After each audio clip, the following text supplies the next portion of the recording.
The relentless clatter of plates and the murmur of polite conversation formed the constant soundtrack to Amara Sharma's life. In her early 30s, Amara moved with a practiced grace through the upscale downtown restaurant, a silent testament to years spent mastering the art of invisibility as a waitress. Every evening, as she navigated the bustling dining room, serving discerning patrons with practiced smiles, her mind was a quiet storm of calculations. Rent, utilities, groceries, and the ever-present daunting medical bills for her son. Amara was a single mother, her every breath a dedication to her little boy. She was a woman of quiet resilience, her spirit forged in the crucible of necessity, yet beneath the surface of her demanding life lay the ghost of a deferred dream. Before life had intervened with its harsh realities, she had been a brilliant architecture student, her mind brimming with designs and structures. Amara's days were a grueling dance between work and worry. She lived in a small, rented apartment, its walls echoing with the quiet anxieties of a mother fighting against time. Yet, even in the relentless grind, Amara possessed an innate goodness, a profound empathy that shone through the cracks of her exhaustion. One frigid evening, as she trudged home from a particularly long shift, her body aching, her meager tips clutched in her hand, she saw him. An elderly homeless man, frail and shivering, had collapsed on the sidewalk, his breath coming in ragged gasps. Most passers-by hurried past, averted their gazes, or offered fleeting looks of pity. But Amara stopped. She was bone-tired, and the few dollars in her pocket represented her next meal, perhaps even Noah's. Yet, without a second thought, she ducked into a nearby convenience store. With her last precious coins, she bought a bottle of water and a stale bread roll.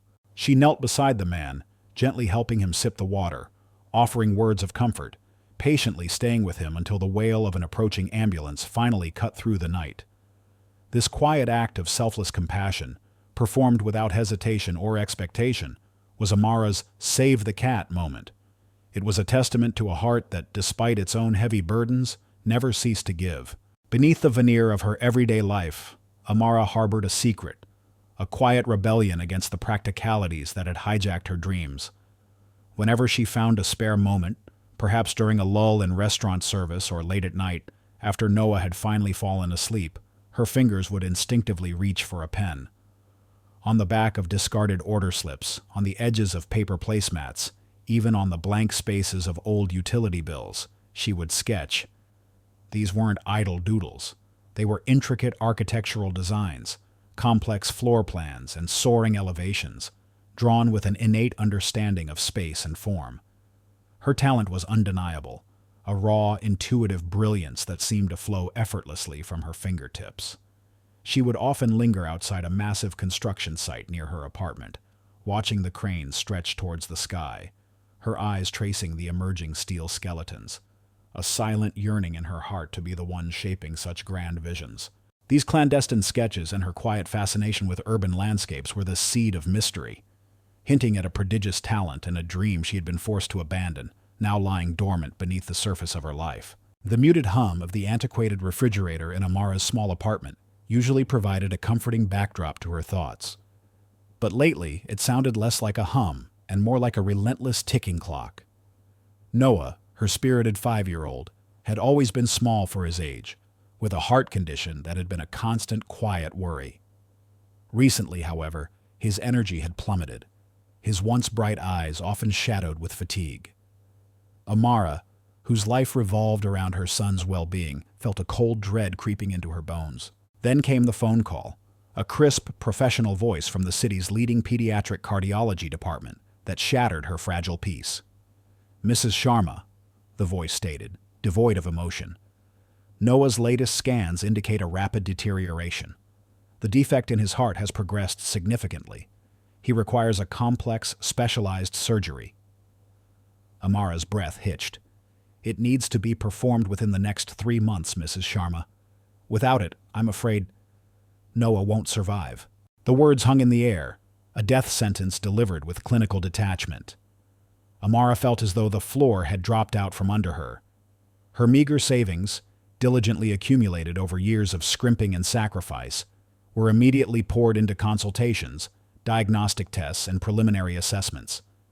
She took on every extra shift the restaurant offered, her feet aching, her body screaming in protest.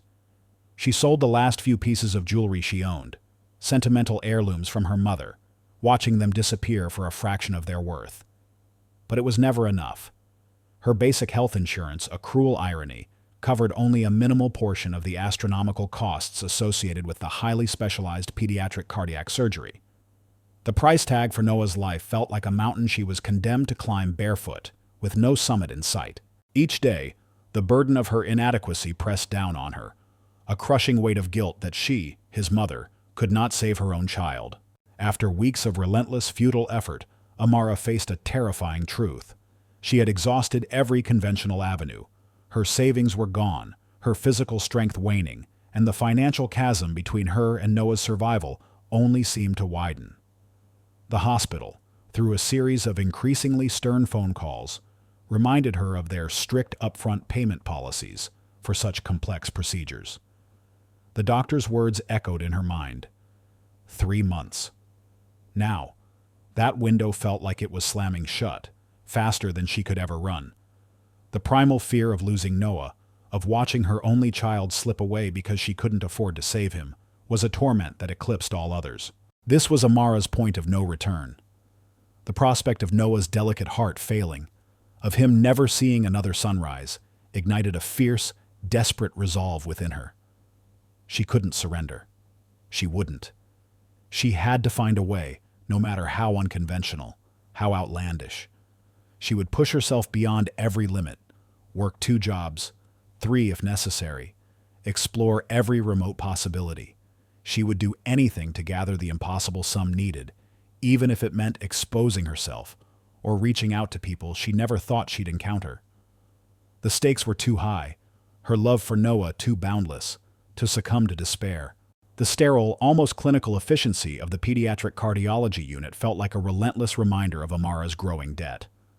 Every quiet click of a medical instrument, every hushed conversation in the hallway seemed to echo with the astronomical cost of Noah's life-saving surgery.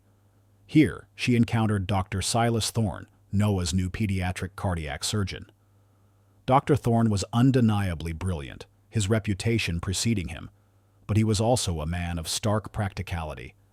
His words were precise, his demeanor detached, and he spoke of the staggering medical fees with an unsettling lack of empathy. "Mrs. Sharma," he'd stated during their first meeting, his gaze unwavering. "This is a highly specialized procedure. Our policies require a significant upfront deposit. Without it, we simply cannot proceed." He wasn't malicious, but he embodied the unyielding, often heartless bureaucracy of the healthcare system, a formidable obstacle standing directly between Amara and her son's survival. He was a Type B antagonist, not an evil force, but a dispassionate gatekeeper of a system driven by profit.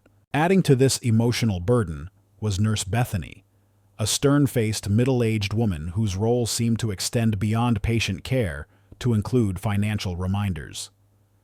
"Just a friendly reminder, Mrs. Sharma," she'd say, her voice flat as she handed Amara another printout of escalating costs. "The pre-op assessment fees are due by end of week, and the surgery deposit, of course, is a significant sum." Her frequent, seemingly indifferent prompts felt like tiny, persistent needles, pricking at Amara's already frayed nerves, amplifying the crushing weight of her financial inadequacy. Amidst the cold realities of the hospital and the relentless demands of her 2 jobs, Amara found small, unexpected moments of human warmth. At the restaurant, a young, kind-hearted line chef named David often provided a quiet lifeline. David, with his perpetually flour-dusted apron and a gentle smile, had noticed Amara's increasing exhaustion. He would often slip her a warm, perfectly cooked pastry at the end of her shift, or quietly leave a hearty leftover meal wrapped in foil for Noah. He rarely spoke, but his knowing glances and small acts of kindness were a silent acknowledgement of her struggle. He was a helper, a small, steady beacon of compassion in Amara's otherwise isolated fight, a subtle reminder that not everyone was consumed by indifference. The night of the blizzard was etched into Amara's memory, a convergence of chaos and destiny. A sudden, ferocious snowstorm had swept through the city, trapping many diners in the upscale restaurant. Among them was Julian Vance, a name synonymous with unimaginable wealth and power. He was a billionaire, a titan of industry. But tonight, he was simply a father, struggling. With him was his 7-year-old son, Leo, a boy with cerebral palsy whose delicate system made him incredibly particular about food. Leo, usually calm, was agitated by the storm, his frustration mounting as he repeatedly rejected the expensive gourmet dishes Julian and his retinue of nannies and security guards tried to coax him to eat. The scene unfolded near Amara's section. A wealthy man, surrounded by resources, utterly helpless against the simple, vital need to feed his child. Amara, balancing a tray laden with dirty dishes, instinctively paused. She watched as Julian, his face etched with worry, tried to offer Leo a spoonful of pureed vegetables, only to have the boy swatted away, whimpering. With the inherent instinct of a mother and a sudden, unbidden surge of compassion, Amara set her tray down. She quietly approached their table, her movements unhurried. She didn't try to force anything. Instead, she gently knelt beside Leo's wheelchair, her eyes meeting his. She picked up a small, perfectly ripe strawberry from a nearby fruit platter. Her voice was soft, melodic, as she began to speak, not coercing, but inviting. "Leo," she murmured, holding the strawberry, "did you know this little berry once dreamt of being a tiny red bird? It soared high above the clouds, tasted the sunshine, and smelled the sweet morning dew. But then it decided it wanted to share its magic, so it landed here, right in this little hand, waiting for someone special to taste its sun-kissed sweetness." She slowly, gently, brought the strawberry closer, describing its texture, its vibrant color, its sweet aroma, turning the simple act of eating into a fantastical journey. Leo, remarkably, stilled. His wide eyes, usually unfocused, seemed to trace the contours of her face as she spoke. He slowly opened his mouth, and with a delicate touch, Amara placed the small berry on his tongue. He chewed, swallowed, and then a faint, almost imperceptible smile touched his lips. He reached out a small, trembling hand for another. Julian Vance, who had been watching the entire exchange, felt a jolt akin to an electric current. He had employed the best nannies, the most skilled therapists, the most patient caregivers, yet none had achieved what this unassuming waitress had just done. He had seen Leo refuse food for days, witnessed his son's frustration spiral into inconsolable tantrums. But this woman, with her gentle voice and an innate understanding, had not only gotten Leo to eat, but had connected with him on a profound level. Julian's shrewd, analytical mind, usually focused on mergers and acquisitions, was now captivated by this astonishing display of pure, unadulterated kindness and intuitive connection. He saw not just a waitress, but a rare soul who understood the unspoken language of vulnerability. This was Amara's unveiling, a profound, unbidden display of her extraordinary empathy and ability to connect with a child others struggled to reach, a talent born not of training, but of innate goodness. Julian had witnessed countless experts fail, but a quiet waitress had performed a miracle that money, in all its power, could never buy. The hushed elegance of the downtown restaurant, usually a familiar comfort, now felt like a stage set for a high-stakes drama for Amara. Every polite murmur from a table, every clinking glass, seemed to amplify the immense pressure building around her. This place, her source of livelihood, had become an arena where her worth and Noah's very survival would be decided. The very next morning, the clinical efficiency of the hospital returned with a chilling force. Dr. Silas Thorne, his face etched with a grim professionalism, called Amara into his office. "Mrs. Sharma," he began, his voice devoid of warmth, "Noah's condition has unfortunately deteriorated. The window for his surgery has narrowed significantly. We need to perform the procedure within the next 2 weeks." He paused, his gaze unwavering. "And as per hospital policy, a substantial deposit is required before he can be placed back on the surgical schedule. Without it, I'm afraid, we won't be able to proceed." The unspoken implication hung heavy in the air. No money, no surgery. Simultaneously, at the restaurant, an additional layer of pressure mounted. Mr. Harrison, a notoriously difficult and wealthy regular, known for his connections within the city's elite, including subtle ties to Julian Vance's social circle, began to make Amara's shifts a living hell. He would find fault with everything: the temperature of his soup, the cleanliness of his fork, the timing of his courses, all delivered with a sneering condescension. "This service is utterly incompetent," he'd loudly declare, his voice carrying across the dining room. "This woman is clearly not cut out for a place of this caliber. She should be dismissed immediately." His complaints, always public and pointed, were designed to humiliate and undermine Amara, adding relentless psychological torment to her already crushing burden. Amara was utterly, terrifyingly alone in this fight. Her meager savings were long gone, swallowed by initial consultations and diagnostic tests. Every friend and distant relative she reached out to offered only heartfelt apologies and empty hands. She was working every conceivable shift at the restaurant, often pulling double duty, fueled by lukewarm coffee and sheer desperation. She barely slept, her nights consumed by a terrifying countdown, the image of Noah's fragile heart a constant ache in her mind. The thought of losing him, of failing to save her own child due to lack of money, was a despair so profound it threatened to consume her. The final, brutal blow landed with the cold finality of official paperwork. A formal letter from the hospital, delivered by a distant, apologetic administrative assistant, arrived at her tiny apartment. The words blurred through her exhaustion.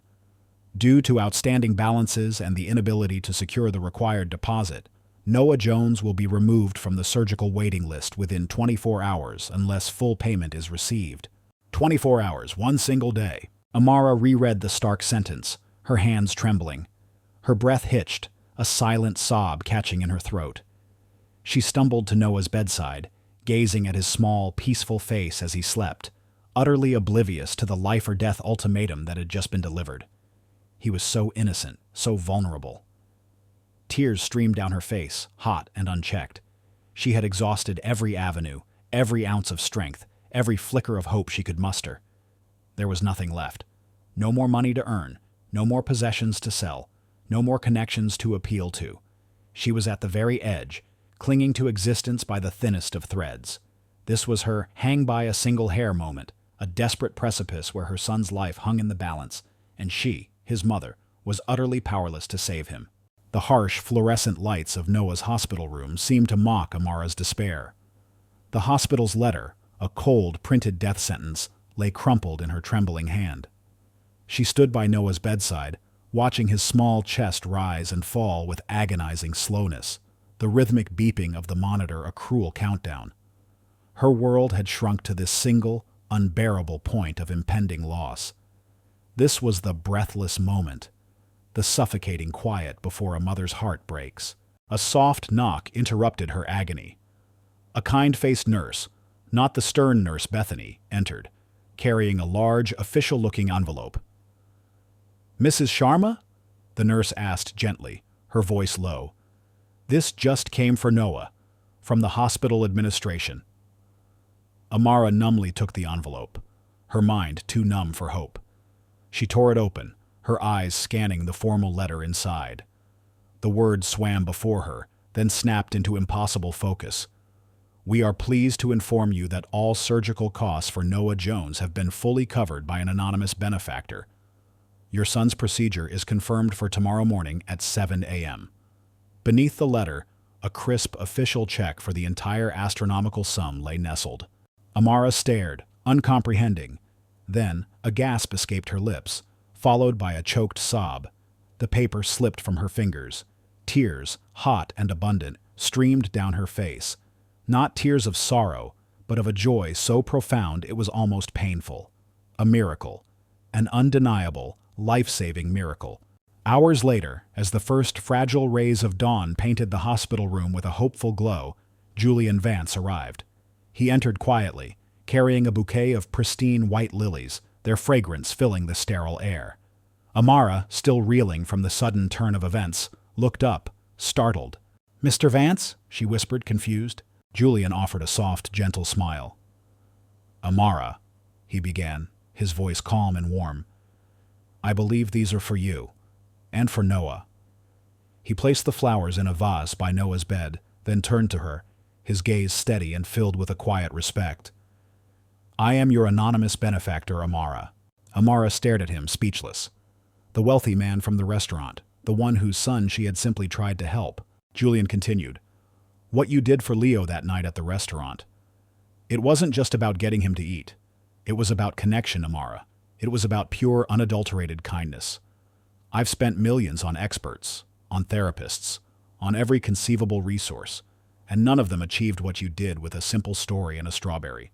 My money can buy a lot of things, but it couldn't buy that. He paused, his eyes reflecting a deep sincerity. I saw your heart, Amara, and I felt compelled to help. No child should suffer because of financial barriers, especially when their mother possesses such an extraordinary spirit. At that very moment, the door opened, and Dr. Silas Thorne entered, followed closely by Nurse Bethany. Their expressions, usually so detached, shifted dramatically when they saw Julian Vance. Dr. Thorne's professional demeanor melted into one of deferential concern. Mr. Vance, he greeted, nodding respectfully. Mrs. Sharma, everything is ready for Noah's surgery. He's been prepped, and the team is standing by.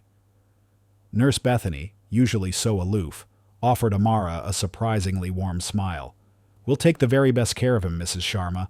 Julian turned to Dr. Thorne, his voice firm but polite.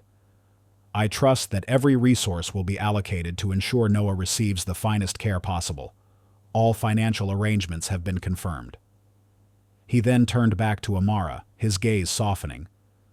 You rest now, Amara. Noah is in good hands. Amara could only nod, tears silently flowing once more. But these were tears of profound gratitude. The relentless pressure, the crushing despair, had evaporated, replaced by an overwhelming sense of relief and a dawning understanding of the miraculous intervention. This was her vindication, a moment where her innate goodness had been seen, acknowledged, and rewarded in the most life-altering way imaginable. The billionaire dad had watched a waitress feed his disabled son, and in that simple act, a life was changed forever. The frantic, desperate energy that had consumed Amara for months began to recede, replaced by a profound sense of peace. Noah's surgery, a delicate dance of precision and hope, had been a resounding success. The hum of the medical equipment in his room, once a chilling countdown, now sang a quiet song of recovery. Dr. Silas Thorne, his clinical demeanor notably softened, spoke of Noah's excellent prognosis with genuine warmth, his earlier detachment replaced by a visible enthusiasm for the little boy's remarkable resilience. The news of Julian Vance's extraordinary generosity and Amara's quiet heroism rippled through the hospital, then beyond. Dr. Silas Thorne, deeply impressed by Julian's intervention and the powerful simplicity of Amara's connection with Leo, underwent a subtle but significant transformation. He began to advocate for a more compassionate approach within the healthcare system, spearheading initiatives to establish hardship funds for families facing impossible medical costs. He spoke in hospital board meetings, his voice, once only concerned with procedure, now imbued with a newfound passion for patient advocacy. Nurse Bethany, once the stern gatekeeper of bills, now greeted Amara with genuine warmth and offers of support. Her earlier indifference completely melted away. Noah's recovery was swift and miraculous. Within weeks, he was back to his energetic, curious self, his laughter once again filling Amara's small apartment. Julian Vance, true to his word, had not merely provided a one-time rescue. Recognizing Amara's raw architectural talent, he extended an offer that would change her life forever. He proposed a full scholarship to the most prestigious architecture school in the country, covering not only tuition, but also living expenses and comprehensive care for Noah. Amara, he had told her, his gaze sincere, talent like yours, and a heart like yours, deserves to flourish. My company, Vance Holdings, is always looking for visionaries. There will be a senior design position waiting for you upon graduation. A few months later, Amara found herself sitting in a bustling university lecture hall, a notebook filled with precise, intricate sketches before her mind alight with newfound purpose. Noah, thriving in a nurturing environment funded by Julian, was attending a specialized developmental program, his bright eyes taking in the world with renewed vigor. One afternoon, during a break from her studies, Amara sat with Julian at a sprawling construction site, the skeletal framework of a new building rising against the sky. Noah, vibrant and full of energy, played nearby under the watchful eye of a caregiver. "I still can't quite believe this is real," Amara confessed, gazing at the massive cranes. "I thought this dream was long dead." Julian smiled, a genuine warmth in his eyes. "Amara, you didn't just save Noah's life. You reminded me what truly matters. Money can build structures, but compassion builds lives. You taught me that true value isn't measured in balance sheets, but in the ripple effect of a kind heart." Amara looked at Noah, now laughing as he chased a butterfly, then back at Julian. A deep, profound sense of peace settled over her. It wasn't just the absence of fear or the financial stability, but the quiet knowledge that her life had found a new, beautiful trajectory. This was her new calm, a serenity born not from escaping a storm, but from finding her true purpose and seeing her son not only survive but thrive. 5 years later, the name Amara Sharma resonated not just through the hallowed halls of architecture, but within the hearts of countless families. No longer the weary waitress fighting for survival, Amara stood as a celebrated architect and a compassionate advocate, her designs recognized for their innovative blend of aesthetic beauty and profound social impact. She was a senior partner at Vance Holdings, her once hidden talent now unleashed on the urban landscape, creating structures that were as meaningful as they were magnificent. Noah, now a vibrant 10-year-old, was a testament to the miracle that had unfolded 5 years prior. His heart, once so fragile, beat with the robust rhythm of a healthy, active child.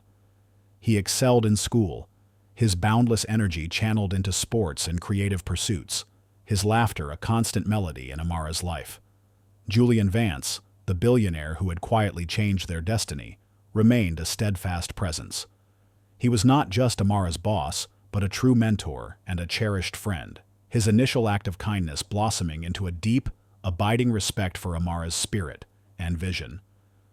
He often spoke of Amara as the heart of Vance Holdings, her human-centered design philosophy transforming the company's approach to development. Amara, driven by her own harrowing experience, ensured that her success was not just for herself and Noah. She and Julian Vance had co-founded the Heartfelt Designs Foundation, a groundbreaking nonprofit organization dedicated to two crucial missions: providing financial assistance for life-saving pediatric cardiac surgeries for underprivileged children, and offering full scholarships and mentorships to aspiring architecture students from marginalized communities. Amara personally oversaw the scholarship program, mentoring young, diverse talents, ensuring that no dream was extinguished by financial hardship. Her designs for the Foundation's projects often focused on creating inclusive community spaces for children with disabilities, a deeply personal endeavor born from her journey with Noah. One sun-drenched autumn afternoon, a joyous crowd gathered for the grand opening of the Hope House Community Center, a project Amara had poured her soul into. It was a beautiful, accessible building designed with vibrant, sensory-rich spaces for children with diverse needs, complete with a state-of-the-art medical wing offering free health screenings. Julian Vance stood proudly in the front row, his eyes reflecting immense admiration. Even David, the retired gardener, was there, his kind face crinkling into a warm smile as he observed the bustling activity. Amara stood at the podium, the afternoon sun casting a warm glow on her face. Her voice, once soft and often unheard, now resonated with confidence and grace. "This center," she began, her gaze sweeping across the happy faces of children playing in the sun-drenched courtyard, "is more than just bricks and mortar. It is a symbol of what can be achieved when kindness meets necessity, when compassion sparks action, and when a single act of generosity builds bridges to unimaginable futures." She paused, her eyes finding Noah's. He stood tall and strong beside her, a vibrant young man whose life had been given a second chance. "My own life," Amara continued, her voice thick with emotion, "was given a second spring by an extraordinary act of kindness. And it is my greatest honor to help cultivate that second spring for others, to ensure that every child has the chance to live fully, to play freely, and to dream without limits." As the applause swelled, Amara stepped down from the podium. Noah ran to her, wrapping his arms around her in a tight hug. Julian Vance approached, his smile wide. "You've built more than buildings, Amara," he said, his voice sincere. You've built hope." Amara looked around at the bustling community center, at the children's laughter, at the faces of families whose lives would be touched by this place. She saw Noah, vibrant and healthy, a living testament to the power of human connection. The journey had been long, fraught with despair, but it had led her here, to a life filled with purpose, surrounded by love, and dedicated to paying forward the extraordinary gift she had received. This was her second spring, a testament to the enduring power of compassion, the transformative impact of true generosity, and the boundless possibilities that bloom when a single act of kindness changes a life forever. If this story stirred your heart, if it reminds you that courage can alter destinies, and that light always finds a path even in the deepest darkness, please leave a comment. Share this story with those who need inspiration. Like, subscribe, and hit the bell to never miss upcoming narratives that delve into the profound human spirit and the power of unseen heroes. Thank you for joining the journey.